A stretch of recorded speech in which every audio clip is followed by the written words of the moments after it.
Hey, what's up mga paps? Ilonggo Dad here.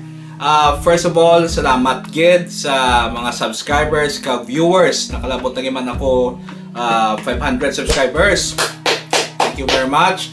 Actually, base mga 550 na subong at the time of this upload. Ang mga subscriptions nyo, mga views nyo, among nag-inspire sa ako para mag-ubras ang mas manami nga content. Kag mga entertaining, kag educational nga mga videos para gid sa inyo tanan. As celebration, this is the best time to respond to a video tag nga ginhimo ni Jeline, also known as Freelancer Wam, Work at Home Mom. Sang last August pa 2017, gintagi ako sa isaya ka video to answer different questions about being a small YouTuber. Pero sang una, hindi pa ko ready mag-answer kay kulang pa ko sa experience. Pero subong, I think, kayang-kaya na. Masabat ko na ng mga pamangkot. Yeah. Let's start answering the questions. Ang akong main camera is ang Sony Cybershot. Daanan isa nga Sony Cybershot digital camera. So, ang namin sini kay mabakod siya. Durable katama, bisan din mo lang dalon. Perfect for vlogging, kid. May mga backup cameras ako. Ang isa is ang incheck na action cam. Kag ang akon nga Samsung nga cellphone. Okay? Lowbat ng akon nga Sony. Gagamit ako sa Samsung ko.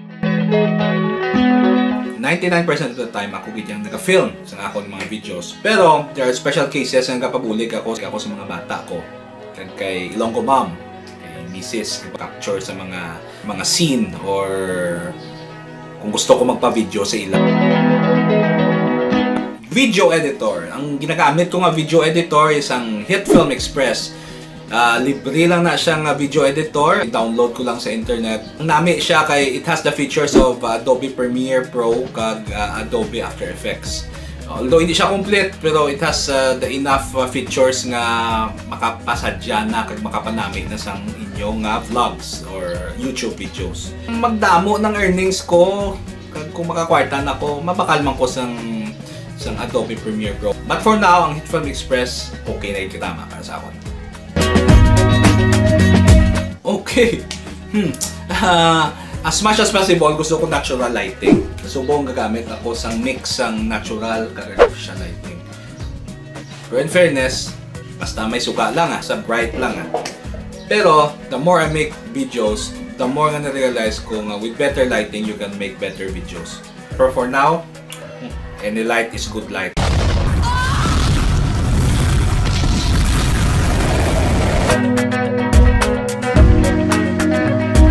When I make videos for my vlogs, camera ko lang, Sony ko, kag ang GorillaPod. Okay na. You can do a lot with it na. Pero kung maubra ako sang sit-down video, pariyosin I use a tripod para i-mount ko nga akong Sony. Yes and no. Kung vlogs, kapati ako nga mas mayo kung real and raw ang vlogs. Pero there's always the entertainment factor. Nitaan mo sa mga angle or story angle na ma-entertain man ang viewers mo. Make no mistake, no, it's real, but I make an effort nga mabutang ako sa mga sitwasyon nga mas interesting ang pwede ko ma-deliver sa mga vlogs. Okay. But when I make sit-down videos or voice-over videos, syempre there's a great deal of planning. Nag-override ko ng script.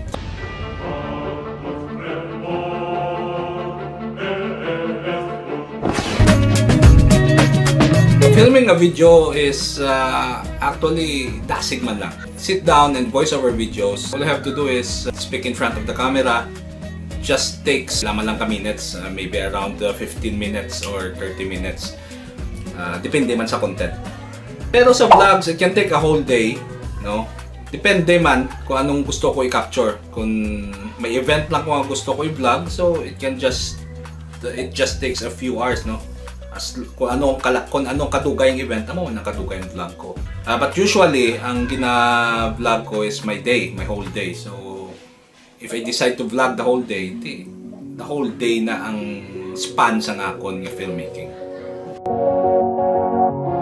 Kung tanawon ko nga ako na channel, There are actually three major types man lang ang ginaubra ko. First is vlogging, kadua sit-down videos per sine, kaya ang isa is ang voice-over videos. So, isipon ako ng mga tatlo ko nga namian. Oh, okay. So nagsaylo kita. Atin na kita sumong sa salakyan. Ikainara ako sa kwarto. Sa kwarto kagina, gahod kay may mga kabataan nagahampang. Lapit daan ng kwarto ko sa playground sang neighbor namon. So may mga bata nga naga-singkitanay. Blasted meddling kids. But anyway, mabalik na kita sa aton nga questions. Iban ko nga mga coworkers kabalo nga may channel ko sa YouTube. Pero most of them, wala. I find it satisfying nga may gulpi lang mamahambal sa akon nga nakita nila ang channel ko sa YouTube. On their own, no? On their own. Para sa akon daw ko satisfying gina. Happy ako nga kita sang friends ko, coworkers ko nga may channel gali ako. But silingon na stumble nila ang mga videos ko accidentally or may nag-share sa ila. Aragay, editing, Editing necessary evil. or sorry, hindi ko siya pagtawagon niya evil, no? Kaya actually ga-enjoy ako sa editing. But sometimes kung ga-edit ka, ang editing mo, ang amugid ang pinakadugay nga process sang video making. Sometimes tama gid kalawig sang imo nga ginauyangan yung chimpo sa editing nga matak-an ka man.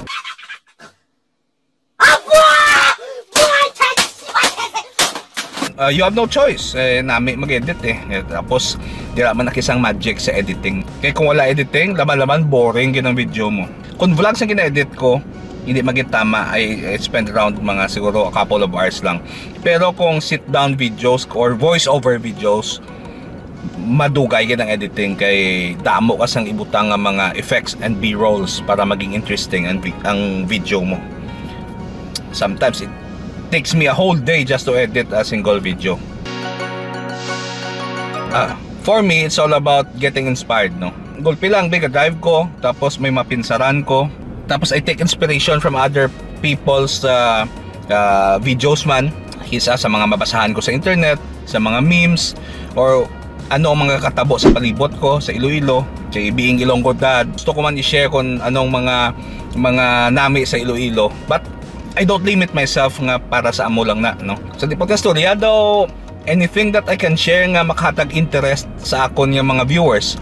The process is mainly getting inspired lang gid. Ginasulat ko na siya, no? If I think that's a great idea, ginasulat ko na siya sa cellphone ko or sa notebook or sa laptop ko para anytime I can see it, tapos ma-decide ako nga himuon ko ang video nga ini. Just do it! Yes, sa subong awkward gidya mag-film or mag-vlog in public. Hindi gidya malikawan. Pero I do it. Kag the more I do it, the more I feel less awkward. So I suggest kung interesado ka mo mag-vlog, wala naman ako sa may advice pa kundi Nike, just do it. So just do it! Well, I do have a lot of YouTube friends diri sa Iloilo. In fact, member ako sa isa ka local group of YouTubers, ginatawag namon Ilonggo YouTube Content Creators. It is a group of people nga naga-YouTube, naga-vlog, naga-ubra sa mga let's play, mga sa isa-isa video.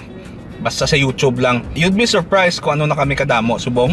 Like me, they're also small YouTubers kag I see myself doing a collab with them. Tapos I also wala labot sa mga sikat nga YouTubers worldwide. Aga-follow man ako sa mga small YouTubers, mga budding YouTubers, no, nga diri sa Pilipinas. In fact, fanboy ako ni Tyron Tiaga, isa ka YouTuber Bisaya ni siya.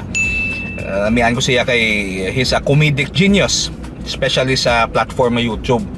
Check his channel out. Basta when I see someone with real talent sa YouTube, especially kung bago pa lang siya, kaka-fascinate ko na, gina-follow ko dayon ang rise to fame.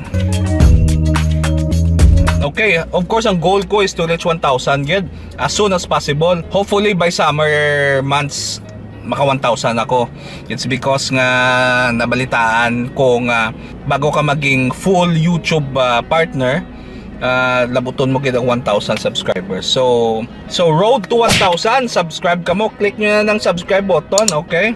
Minsan inasuya ka mo sa akong, click nyo lang yapon, okay lang na. Kung hater ka mo, i-click yung subscribe button, kay kasakit na din yung heart ko. By the end of the year, ang akong gid goal is maka 2,000 subscribers ko, ulipay na ko na. Of course, I'd want more, pero okay na na. I will set realistic goals. Basta makita ko lang na nag-grow nga ako ng viewership kag subscribers, happy ko na mag-upres ang videos.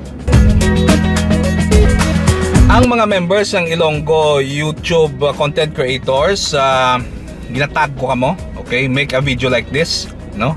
Especially sa mga medyo nagdugay na. I'm sure damo na kamo ma-share kag makabulig man sa iba nga mga small YouTubers, kag maka-inspire kamo sa mga aspiring. Kag of course itag ko man ng famous nga si Tyron Tiaga. Ikaw na bahala spin kung paano mo mapasulod ni sa type of content mo. So ginatagta ka. Okay, so that is all. Amo nang mga questions sa small YouTuber tag nga ni. Hopefully may nabalaan man kamo. May nabalaan yung mga, hopefully may nakuha man kamo sa mga answers ko. Sa mga subscribers kag viewers ko, salamat gid sa pag subscribe kag sa continued nga pagtan-aw sa akon nga mga videos. So kung pwede lang, comment kamo sa dalom, hatag kamo sang feedback nyo, good or bad, no? Pwede nyo hambal kung may mga suggestions kamo, or ihambal nyo kung paano nakabulig ang mga videos ko sa inyo. I will like that very much. Pwede man idugang nyo kung diin kamo na lugar katanaw sa mga videos ko, kag I will reply, ma-reply ko sa mga comments nyo.